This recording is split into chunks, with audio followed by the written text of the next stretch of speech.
Саламатсыздарбы? Соңку эл аралык жаңылыктар топтому менен тааныштырып, Нияз Ашматов.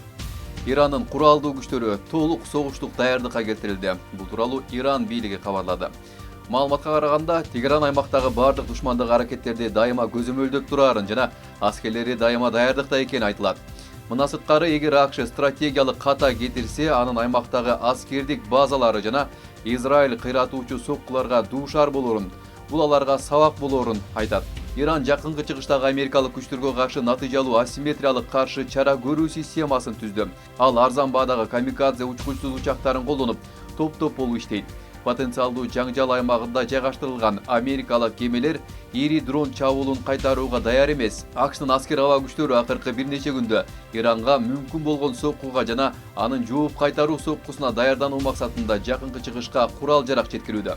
Wall Street Journal басылмасынын маалыматы боюнча, кытайлык генерал АКШга өзөктүк сырларды берген деп айыпталууда. Кытай мурда Си Цзиньпиндин эң ишенимдүү аскер офицеринин бири деп эсептелген 75 жаштагы генерал Чжан Юсянын ишин иликтеп жатат.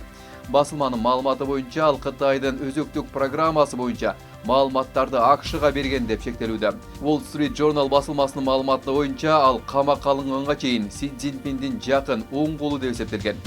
Тергөө Си Цзиньпиндин армияны ишенимсиз жана коррупциялашкан офицерлерден тазалоо боюнча кеңири масштабтуу өнөктүгүнүн бир бөлүгү.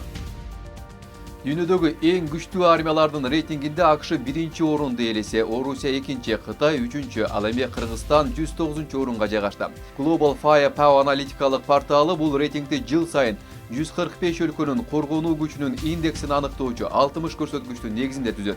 Бул критерийлерге аскерлердин саны гана эмес, өлкөнүн экономикасы, географиялык жайгашуусу жана демографиялык потенциалы да кирет. Аналитиктер ошондой эле орус армиясынын алсыз жактарын белгилешти. Күйүүчү майдын, газдын жана көмүрдүн көп керектелиши, тек учактарды ташый турган кемелердин жетишсиздиги жана чек аранын узундугу.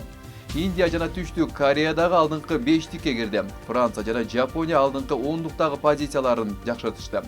Британия болсо 8-чи орунга түштү. Нью-Делиде Индиянын улуттук майрамы Республика күнүнүн урматына аскердик парад өттү. Параддын негизги темалары улуттук аскердик техникага басым жасоо жана куралдуу күчтөрдөгү аялдардын тең укуктуулугун көрсөтүү болгон.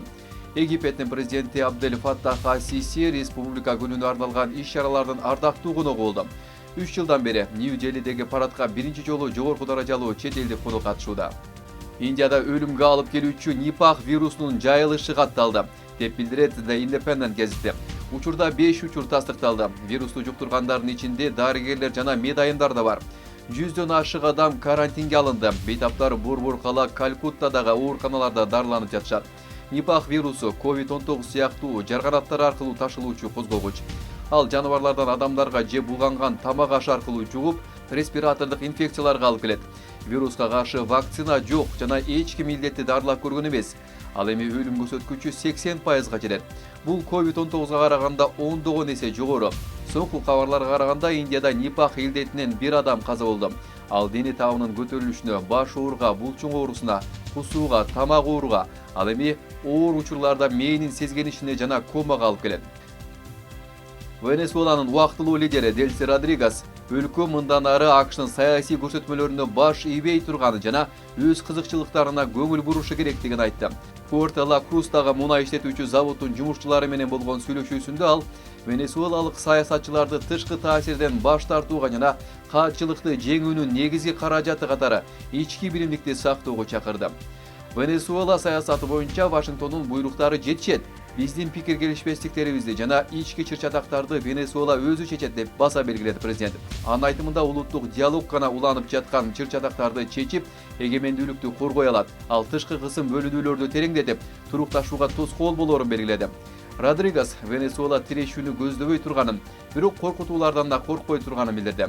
Анын айтымында өлкөдөгү тынчтык жана бейпилдик өкмөттүн шартсыз артыкчылыгы бойдон калууда. Франс 24 маалымат агенттигинин маалыматына ылайык, Украина 500 чакырымга чейинки аралыкка уча алган Франциянын Родеур чабыл коюучу дрондорун алды. Франциянын EOS Technology компаниясы Украинанын куралдуу күчтөрүнө бир нече Родеур 330 дрондорун жеткирген. Бул жай баракат учуучу курал чалгындоого жана камикадзе тибиндеги соккуларды жасоого жөндөмдүү. Дрондор катапульта менен учурулат, абада 5 саатка чейин учуп жүрө алат. 4 килограммга чейинки жүктү көтөрөт жана 500 чакырымга чейинки аралыкка уча алат. Компания дрондордун Украинага өткөрүлүп берилиши аларды чыныгы согуштук шарттарда сыноого мүмкүндүк берерин белгиледи. AQS'нын Minneapolis шаарында башаламандык түнү бою уланды. Жергиликтүү тургундар иммиграция агенттеринин бекеттерине кол салып, федералдык күчтөрдү шаардан чыгарып кетүүнү талап кылышкан. Жергиликтүү полиция иммиграция агенттерине жардам берүүдөн баш тартууда. Ал эми шаарга жайгаштырылган Миннесота улуттук гвардиясынын бөлүктөрү нааразычылык акциясынын катышуучуларын колдоп, аларга тамак аш таратышты. Миннеаполистеги нааразычылык акциясынын катышуучулары жакында эле киши колдуу болгон жерде баррикадаларды орнотушту. Жергиликтүү полиция жана Миннесота улуттук гвардиясы федералдык агенттерден коргоону камсыз кылып жатышат. Бул коопсуздук күчтөрүнүн ичинде бөлүнүп жарылуу бар экенин көрсөтүп турат. Бразилияда чагылган демонстранттар турган жерге түшүп, андан 70тен ашык адам жаракат алды. Алардын 8-нин абалы оор. Окуя мурдагы президент Жаир Болсонарону колдоо митинги учурунда болгон. Ал жерде адамдар темир тосмолор менен тосулган ачык аянтта нөчүрүлүп жааган жамгырга карабай чогулушкан. Чагылган түшкөн учурду бир адам видеого тартып алган. Жабырлануучулар негизинен колдорунан жана курсактарынан күйүк алышкан. Филиппиндин түштүгүндө 342 жүргүнчү бараткан паром чөгүп, 18 адам каза болду. Маалыматка караганда 317 адам куткарылып, 24 адам дагы деле дайынсыз болууда.